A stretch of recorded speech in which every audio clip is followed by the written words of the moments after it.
I'm Jeff Dodge. I'm the general manager of our New York office for BlueMetal. Oren Novotny is joining me here, one of our principal architects. Excellent. So I'm going to kind of walk you through just a very little bit about our company, our philosophy, our beliefs, what we do, what we stand for. A little bit about a concept we call conversational agents, which is also defined by many other terms. Mark Zuckerberg sort of really brought this into social consciousness in his F8 conference, talking about chatbots.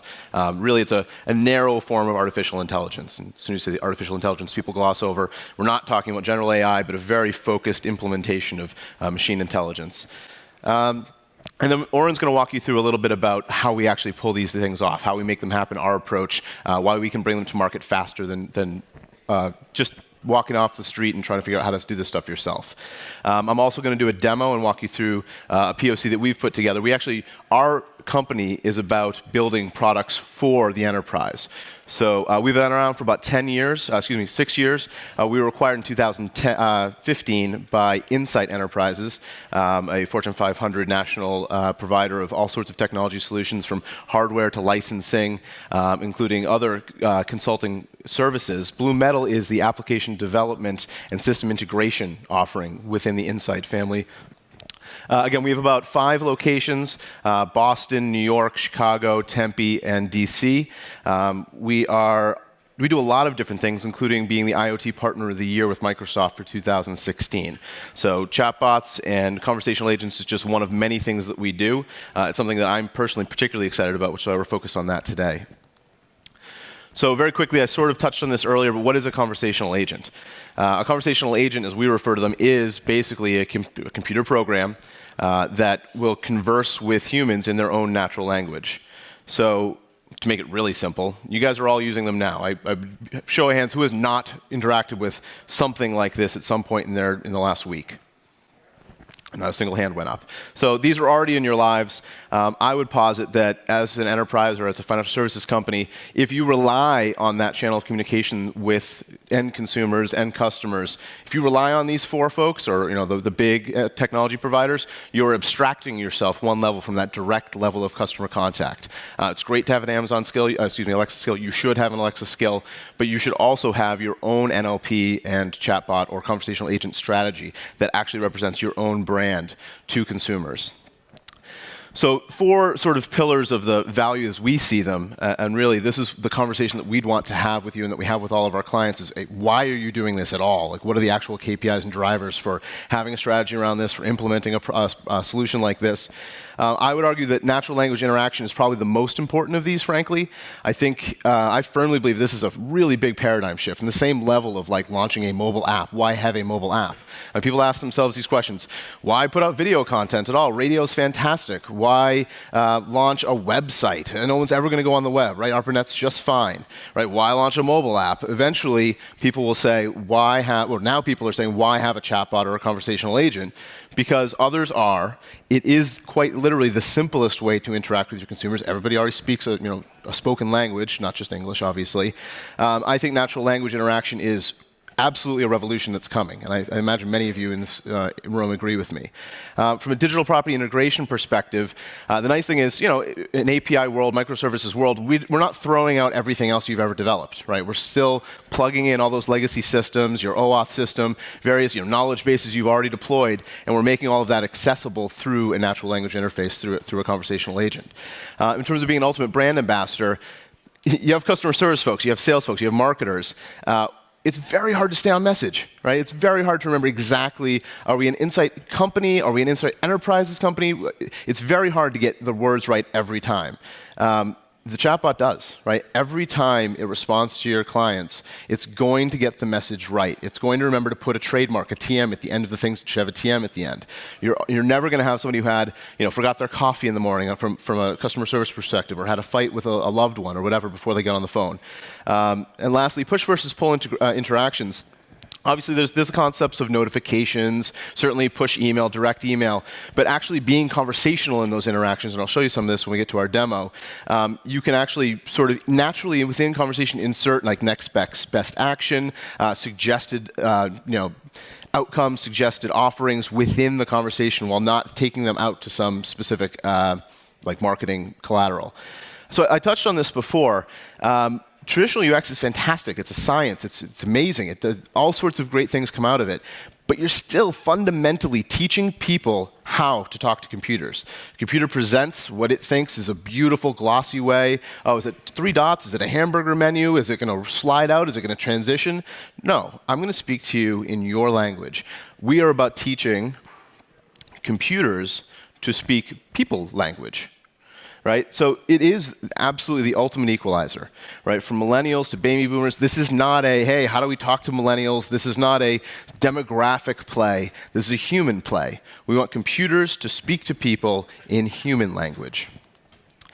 Just to give you an idea of how this works, and this is what we do sort of as we start to do these engagements, what does that conversation look like? Where are the points where, and these are all very relatively simple business rules that we all pretty much understand fundamentally, but as we go through that conversation, again, this is not general AI, this is not HAL, thank goodness, right? This is understanding when the 80-20 rule, the conversational agent can handle 80% of those interactions, reducing your burst need for customer service capacity, whatever it might be, but then knowing when to offload that. So you'll see at the top of that chart there, we're actually showing, we're going to offload that to a human. This person's irate, this person's a super high prospect, this person requires a human touch. Humans do not go away in these scenarios. It's built into the business rules and how our technology works. These are already deployed, right? So I'm not teaching you something brand new. I'm hopefully impressing upon you the fact that this is actually relevant for all of you. This is not wait and see what Bank of America, Wells Fargo, let's not see what they do. They're doing amazing things already. You all need to be at least thinking about this now. There's analyst predictions. I'm not going to give you an eye chart here. I won't make you read the eye chart anyway. But huge growth, right? We're talking about 35% growth projected over the next 10 years. Huge growth in this arena. So a lot of you are launching new products. You should be thinking about, I actually spoke with a CTO of a major utility recently who told me, I will not be launching new enterprise applications that do not have an NLP or natural language processing interface. He said, I don't want to launch any new enterprise applications that don't do this. It makes no sense. And I think this is interesting, and I touched on this on the slide where I showed you sort of the 4 big NLP plays that are coming along. But if you think about some of these really impressive products like Amelia and Nina, right? These are really cool products that do a lot of things. They're expensive and they take a lot of time to implement, but fantastic. I would argue that some of these giant tech titans, the Amazons, the Microsofts, the Googles, they are spending so much money on cognitive services right now. The R&D that they're spending is absolutely daunting. And for us to try and build our own cognitive services play is probably not going to be a successful strategy. But building on those engines and having our own face to our clients and to our consumers is incredibly important. And that's where we come in, right? So these big players are mostly focused on coming up with an offering or a value prop to everyone. I mean, literally everyone, right? Facebook's trying to bring internet connections to Africa, which is fantastic. But we all need to be worried about our consumers. How are we talking to our consumers and the clients who are important to us? We need to have our own perspective, our own voice in that conversation. So our conversational agents. I'm going to move through these fairly quickly. Some of these examples are not specifically in fintech, but we do this across all verticals. So we've recently worked with a giant medical devices manufacturer. Their basic business problem was, hey, we don't really talk to our customers at all. Our doctors do, and we have great relationships with our doctors and our healthcare providers. But how do we actually talk to consumers? How do we add value directly to these folks' lives? We help them develop a conversational agent that directly talks through a mobile app with their type 2 diabetes sufferers and helps them manage their chronic disease. So they're actually giving them the conversational agent is giving them real-time advice about their diet, about their sugar levels, in real time, at scale. Everybody who downloads this app can have that conversation without having to get a nurse or some other medical practitioner on the phone, which does not scale. Again, we still have that outlet and feedback loop to the doctor, to a human, if that's needed as an escalation point. This is a health assessment that we built. Those similar things around back pain management, cognizant of time here. A service desk agent. Now, actually, when I talk to my clients, I usually recommend that you start with an internal use case. Right? It's great to go out to a public use case to interact with being a little bit optimistic there, to interact with millions of people. But start with an internal use case. You've got lots of internal stakeholders. Simple things like password resets. Little things like searching a knowledge base for a technical support team. give them access to this first, pilot internally, get everyone comfortable with the technology, understanding how this works, and then you scale it out to public use cases. A commerce bot's a fantastic example. I work with some large brands that are somewhat, again, abstracted from their customers, working through large retailers. These people are putting lots of product into the Walmarts and Amazons of the world. How do they have a direct conversation with their customers to offer different promotions or new product launches, whatever it might be? And lastly, this is actually a financial services POC that we've built. We do this for clients, and we're actually launching a large one in the next few months that will be very highly publicized. This is something we built internally that you can all play with. We actually set up a landing page. You can all go on and play with this in real time. I'll get to the slide at the end that shows you the link to get to it. But I'm going to show you a demo of this right now. So this is the site here. It's actually our botcelerator.com site. It's sort of a microsite that we launched, my team here in New York. And then we've got a FinDEVr landing page. Can you all see that? OK. So I am going to ask, we've affectionately named her Finessa. I'm going to ask her to quote. She was originally FinServe bot, and that just seemed a little bit boring. So Finessa's logging me in, and we actually have built-in accelerators that Oren will touch on for tapping into your own OAuth solutions or authentication solutions. So I've accelerated through that login phase. So Finessa's giving me some options of things that she can help me with. She's logged me into my account. She can help me get quotes, add alerts, things like that. I've asked her to quote Apple already. Now she's proactively telling me, OK, here's Apple. Here's some information about Apple. Do you want to buy it right now? Do you want to sell it right now? Now what's really interesting about this is this is a small example of it, but I don't have to just type or speak in a conversational agent. I can actually put in buttons. So yes, I want to buy Apple. Now, proactively, she's going to say, how many shares do you want to get, or market or limit? I'm going to put in a market order. How many shares do I want? I want 100 shares. Boom. Now, because I'm logged in, take my word for it, we are logged in. She has access to my account, and she can go ahead and transact on my behalf. And really simple. And one of the fundamental things about a chatbot, this is launched through a web interface right here, but I can launch this through Skype, I can launch this through Slack, I can launch this through all sorts of Facebook Messenger, all through, I don't have enough funds. That's unfortunate. Well, I better check, right? Get balance. What the heck? Well, I don't have enough funds. I guess I have enough. Bill for trading with cash balance. Apple stock is just too high. Apple stock is too high right now. But I can do all sorts of things. So I want to find branches, locations. She's going to ask me where I am. I am at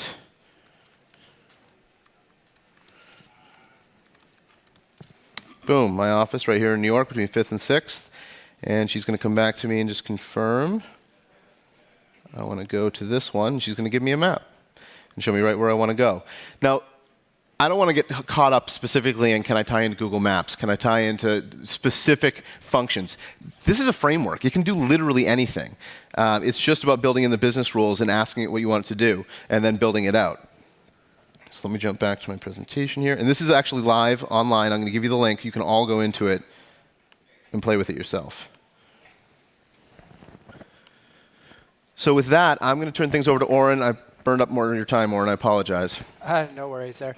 So yeah, just real quick, we want to talk about a little bit about the technology that makes this work, but it's really not about the technology. It's about the process, as Jeff mentioned, on figuring out what you need to be successful in this. There's a number of bot offerings out there between Watson and other services that offer this. A lot of those tend to be black boxes. You don't have much control over the data, and you basically take it, use it how you will. We've opted to go with the Microsoft bot framework for most cases because it gives us the most flexibility. It also gives us the ability to plug in some custom processes which really are able to tailor that to your specific needs. And that allows us to tie into things like custom OAuth solutions, existing REST data sources, pretty much anything. And just real quick on some of these chart here, we can integrate with any output of this, whether it's Kick Messenger, Skype, your custom application. There's a number of components that we've built in the middle there. Things like user profile management, logging, reporting, auditing, integration with CRM and tools. So it really is a flexible framework where we can plug in pieces, and we have existing IP that can help get you started. So as Jeff mentioned, you're not starting from scratch. we come to the table with existing tools from many different deployments. And something about the way the grammar is represented, unlike some tools, which are pretty hard-coded and fixed, the topics of the chatbot here are defined within a JSON file, so we can be flexible about how this is defined. We also tie into Azure Lewis for language understanding and recognition.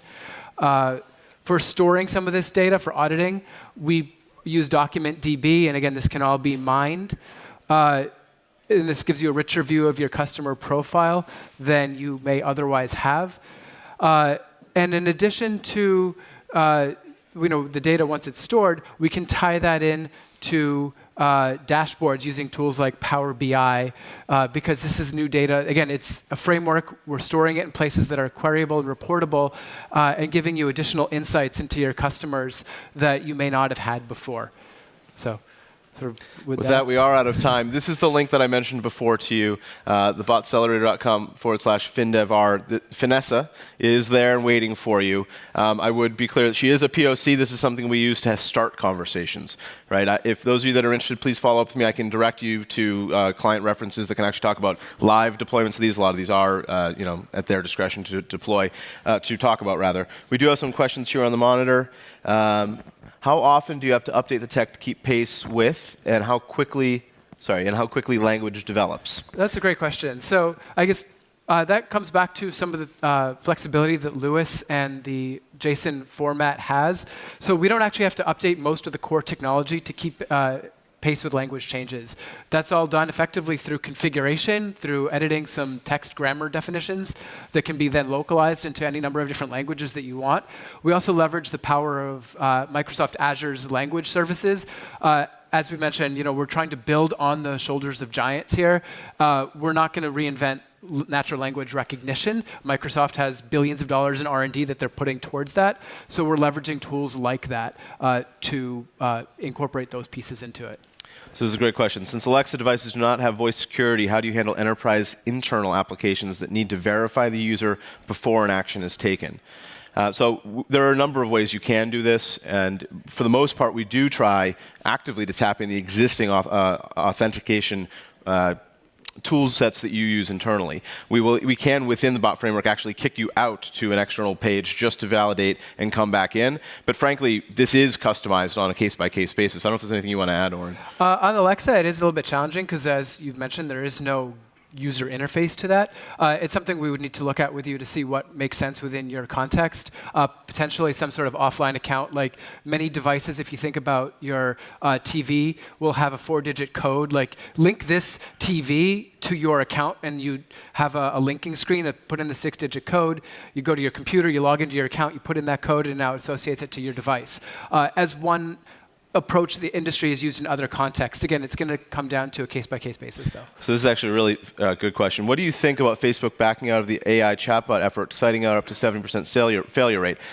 I don't think they've completely backed out, but yes, there is a large failure rate, and frankly, that's why we would argue you don't want to do it yourself. The tools are simple enough that you can literally launch a chatbot in a day. You can get it spun up and launch it in a day, and it will be useless.